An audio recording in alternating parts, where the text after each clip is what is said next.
Today I'm working on a 2010 Audi A3, just making a quick video talking about something.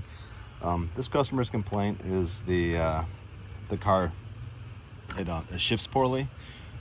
Sometimes it does erratic shifts, and it seems like it holds the gear longer than it should, and it's doing a lot of things like that. He said there's even a delay between going from reverse into drive, which is that in itself is pretty common on the DSGs.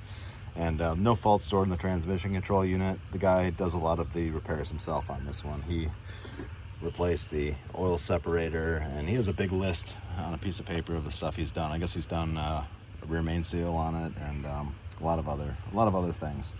So he brought it in, and he did a DSG service, and he thinks there's something wrong with his transmission. But what I found here, and something to check for, is you can see he replaced these lines too, going to the oil separator, the crankcase vent valve, with these aftermarket ones. And it looks like he didn't have this back one clipped on. I clipped it on already, but this little corrugated one that goes back to this pipe here was kind of pulled back, and the seal was exposed. So what that would do is it would affect the way the car shifts, because here's your MAF. So this is what's accounting for the air coming into your motor. And if there's something open here, it'd be getting air that it wasn't kind of expecting. It'd be pulling it from there, unfiltered air. So the load signal from the MAF is very important to the transmission as far as to calculate shift points and a lot of other things.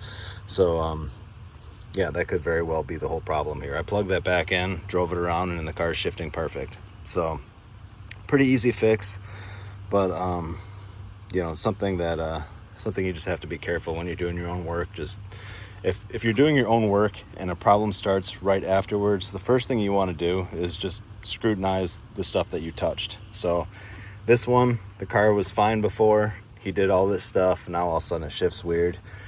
Go back, double check your work. That's what you should suspect. I mean, even me, I've been doing this for a very long time, and first thing I do if there's a problem that I don't think was present beforehand, is I just double check everything that I touched and made sure that wasn't, make sure that wasn't part of the problem. I'm probably also going to advise them that a K&N panel filter is probably not the best choice for this car, just being that it has a MAF.